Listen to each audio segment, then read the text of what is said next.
네, 오늘장 선전략 시간입니다. 어제 코스피가 또 1980선까지 빠른 회복세를 시현했습니다. 하루 걸러 하루 이틀씩 반등과 조정을 반복하고 있는데요. 오늘 시장은 또 과연 어떻게 흘러갈까요? 함께 살펴보도록 하겠습니다. 지니어스 클럽의 박정석 대표와 함께합니다. 안녕하세요. 예, 안녕하십니까. 네, 일단 시장에서 큰 호재도 없고 큰 악재도 없기 때문에 하루에서 하루씩 왔다 갔다 하는 움직임을 보여주고 있는데 어쨌든 어제 기관이 전체적으로 끌어주면서 코스피가 반등 흐름을 보여줬습니다. 오늘까지도 의미 있게 이어질 수 있을까요? 예, 어제 하루만 본다면은 이제 글로벌 경기가 이제 회복되고 있다. 이런 어떤 내용들이 나와주면서 중국이라든지 미국 시장도 이제 올랐었기 때문에 이제 우리 시장도 1980선을 회복을 했었었죠. 하지만 또 이제 오늘 새벽에 마감된 뉴욕 증시의 경우에는 또 반대로 또 글로벌 경기가 또 여전히 안 좋다, 둔화되고 있다 이런 우려감들이 반복되고 있기 때문에 글로벌 경기가 지금 현재 회복되고 있다 또는 둔화되고 있다 또 회복되고 있기 때문에 미국의 금리 인상 가능성이 높아지고 또 지금 아직은 좀 둔화되고 있기 때문에 또 금리를 갖다가 지금 올리면 안 된다라고 하는 이러한 그 의견들이 지금 계속적으로 좀 팽배하고 있기 때문에 무엇이 지금 현재 옳은 것인지 옳다는 표현보다는 무엇이 지금 현재 시장에 지금 부합하는 것인지 아직도 지금 시장은 지금 그 부분에 대해서 명쾌한 좀 답을 내리지 않고 있기 때문에 시장은 지금 계속적으로 좀 등락을 좀 반복을 하고 있는 부분들이 아닌가라는 생각이 들어요. 그런데 제가 이제 어제 그 시장에서 좀 종목별 움직임을 봤을 때 좀 긍정적으로 봤던 부분들은 바로 경기 민감 업종, 어제 화학주라든지 또는 조선, 철강, 기계와 같은 이러한 그 경기 민감 업종. 그 다음에 또 통신주도 어제 또 상당히 강했었습니다. 통신주 하면은 또 시장에서는 전통적으로 이 경기 방어 업종으로 또 우리가 이제 그 인식을 지금 하고 있기 때문에 동시에 좀 강한 움직임들을 보였었거든요. 그래서 좀 민감 업종과 방어 업종이 같이 움직였다고 하는 부분은 그래도 시장이 좀 이전보다는 훨씬 좀 강해졌구나, 세졌구나라고 하는 부분들을 확인할 수가 있었고요. 그리고 어제 또 외국인들 같은 경우에 여전히 좀 매도를 했었지만은 최근 들어서는 매수도 해주고 또 매도를 한다 하더라도 매도의 규모, 매도의 어떤 그 매도의 어떤 강도 자체가 좀 완화가 되고 있다는 측면 속에서 분명히 이전보다는 좀 수급적인 측면 속에서는 굉장히 좀 긍정적인 좀 흐름을 볼 수 있는 부분들이 아닌가 생각됩니다. 그래서 지금 2000선 좀 돌파를 좀 눈앞에 두고 있습니다만은 2000선을 갖다가 이제 회복을 하게 될 경우에는 제가 볼 때는 그동안 어떻게 보면 시장 리스크 때문에 좀 조정을 받았던 종목들이 자기만의 어떤 메리트, 모멘텀을 바탕으로 시세를 갖다가 분출하는 종목 장세가 좀 나올 것으로 전망이 되고 있기 때문에 일단 관건은 시장 자체가 좀 2000포인트를 돌파를 해주고 안착을 해준 다음에 그 다음에 이제 우리가 좀 종목으로 좀 들어가는 전략이 필요한 그 시점 타이밍이 아닌가라고 좀 보고 있습니다. 네, 외국인의 매도는 어느 정도 진정된 것으로 보입니다. 말씀하신 그 2000포인트까지 끌어올릴 수 있을 만한 여력은 기관에서도 한번 확인을 해볼 수 있을 텐데요. 어제 연기금이 전체 시장을 견인했다고 해도 과언이 아닐 겁니다. 그런데 연기금이 도대체 언제까지 사줄 수 있을까요? 예, 어제 그 그러니까 오후장 들어서 좀 시장이 좀 분위기가 굉장히 바뀌었었거든요. 네. 여기에는 이제 그 기관들, 특히 연기금들의 매수가 집중적으로 들어오면서 시장이 좀 강하게 좀 상승폭을 넓혀가는 흐름들을 보여주었었는데요.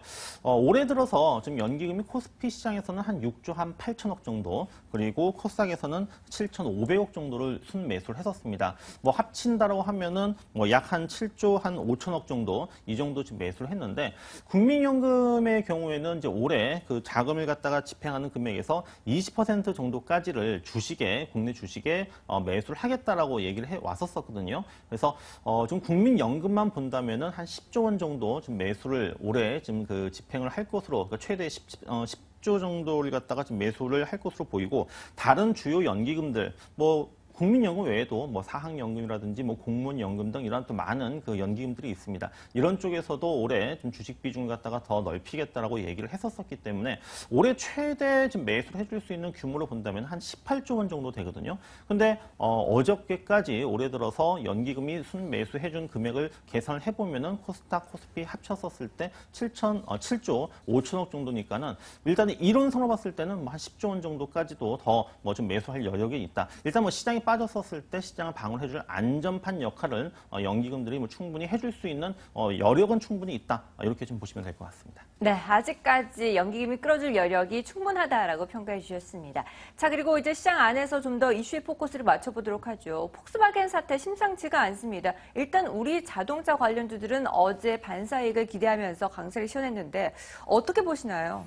예, 뭐 앞서서 뭐 김종윤 위원께서도 좀 얘기를 좀 하셨었습니다만은 저는 이제 그 뭐 폭스바겐의 지금 이번 그 리콜 뭐 사태 그리고 미국 판매 좀 전면 중단이라고 하는 근데 해당 기업의 입장에서 봤을 때는 폭스바겐 입장에서 봤을 때는 뭐 악재이지만은 분명히 그 반사 이익을 누릴 수 있는 기업들은 분명히 있다고 생각합니다. 그 중에 뭐 현대 기아차도 저는 뭐 충분히 거기에 그 해당이 된다라고 좀 보고 있고요. 특히 이제 폭스바겐의 의도성, 그러니까 의도적으로 그렇게 했느냐 이러한 부분들 그리고 리콜 확대 여부에 따라서 기업의 이미지가 이제 실추가 되고 또 향후에 어떤 판매 악영향이 불가피하다고 했을 경우에는 저는 뭐 현대 기아차 뭐 조금이라도 분명히 좀 그 반사 이익을 좀 누릴 수 있다고 좀 보고 있는데 저는 이제 현대 기아차 지금 그 주가의 움직임 뭐 다른 그 자동차 글로벌 자동차 업체들 주가가 좀 상당히 안 좋다고 하지만은 자동차 업종만큼은 이미 시장보다도 먼저 바닥을 찍었습니다. 시장이 지난 8월 말에 8월 중순에 저점을 찍었었지만은 자동차 업체들 같은 경우에는 지난 7월 달에 이미 저점을 찍고 시장과 무관하게 지금 8월 달부터 최근까지 꾸준하게 저점을 현재 높여가고 있는 부분들이거든요. 그래서 글로벌 자동차 업체들과는 좀 다소 좀 주가의 움직임이 다른 좀 그 디커플링 부분들이 저는 나올 수 있다는 생각이 들고 그리고 뭐 신차 효과라든지 뭐 특히 환율 효과로 인해서 기업의 그 이익 부분들이 정상화되는 과정들은 역시 마찬가지로 주가의 정상화 과정으로 진행이 될 수가 있다고 보고 있기 때문에 제 입장에서는 현대 기아차에 대해서는 조정 시에는 오히려 좀 지속적으로 매수 관점에서 접근한 전략이 필요하다라고 말씀을 드릴 수 있겠습니다. 네, 오히려 대표님은 자동차주에 대해서 긍정적으로 평가를 하시네요. 물론 리콜 사태를 지켜봐야겠지만 일단은 앞으로 시장보다 먼저 저점을 찍었기 때문에 주가 상승 여력이 확연하다라고 평가를 내려주셨습니다. 흐름을 지켜보도록 하죠. 자, 그와 함께 어제 시장에서 또 삼성페이 관련주들 뜨겁습니다. 어제뿐만 아니라 최근 들어서 더 많이 뜨거워지고 있는 것 같은데요. 지금 뛰어들어도 될까요? 그러니까 최근에 뭐 삼성페이를 이용해서 결제를 하시는 분들이 주위에 좀 굉장히 많더라고요. 그래서 삼성페이 가입자라든지 결제 금액도 지금 굉장히 좀 크게 지금 증가를 하고 있고, 그래서 지금 뭐 이미 한 그 50만 장 정도가 지금 뭐 돌파가 됐습니다만은 1, 2개월 내에 뭐 100만 장을 돌파할 것이고 또 연 내에는 뭐 200만 장까지 돌파할 것이다라는 이러한 그 기대감 부분들이 지금 최근 주가에 지금 계속적으로 좀 반영이 좀 되어주고 있습니다. 뭐 그 이후에도 뭐 해외 지역 쪽에서 뭐 서비스를 확대를 한다라든지 또는 뭐 부가 서비스를 갖다가 확대를 하고 그리고 또 중저가 폰으로도 뭐 채택이 좀 확대가 될 것이다라고 하는 이러한 그 부분들이 또 삼성페이의 그 장점으로 작용을 해주면서 뭐 관련 종목들 그 주가에 좀 긍정적으로 작용을 하고 있는 부분들인데 다만 이제 좀 다만 이런 부분들이 좀 주가에 많이 반영이 됐다는 것이죠. 뭐 한국전자 인증이라든지 뭐 한국 정부 인증, 뭐 그 외에 뭐 라온시큐어 이런 종목들이 저점 대비해서 굉장히 좀 많이 급등을 한 이런 그 상태에 있습니다. 그래서 어느 정도는 좀 선 반영된 지금 상황이 있고 역시 마찬가지로 좀 단기는 급등하면서 거래도 좀 고점에서 굉장히 좀 많이 분출된 이런 상황에 있기 때문에 좀 그 조정이라고 하는 부분들을 갖다가 좀 우리가 좀 대비를 좀 해야 되지 않겠는가라는 생각이 들고요.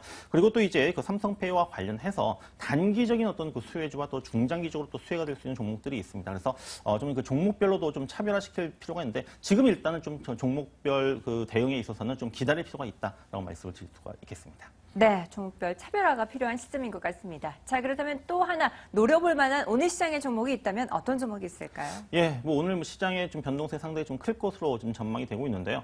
오늘 제가 좀 관심 종목으로 말씀드릴 수 있는 종목은 바로 윌비스라는 종목입니다. 자, 윌비스는 이제 의류업체로 이제 보시면 되는데 의류업체 외에도 의류사업 외에도 뭐 지난 2008년도에 이제 교육사업에 뛰어들어서 지금 그 뭐 성인 고시라든지 또는 이제 그 온라인 교육 분야에 지금 진출한 상황이 있고요. 또 위안화 전화와 관련해가지고 지난 뭐 8월 달에도 한번 주가가 움직인 적이 있었었는데 위안화 전화에 따른 뭐 수혜주로도 볼 수 있고요. 그리고 또 교육사업부의 어떤 마진 부분이 좀 굉장히 크다라고 하는 측면 속에서 올해 좀 사상 최대 실적이 좀 기대가 되고 있습니다. 최근 주가의 움직임은 어떻게 보면 굉장히 좀 잔잔하게 지금 현재 좀 꾸준하게 올라와주고 있기 때문에 자 오늘 그 시장에서 좀 관심을 가질 수 있는 종목 윌비스 말씀을 드리도록 하겠습니다. 네, 알겠습니다. 사상 최대 실적이 기대되는 윌비스 확인해봤습니다. 지금까지 지니어스클럽의 박정석 대표와 함께했습니다. 말씀 감사합니다. 네.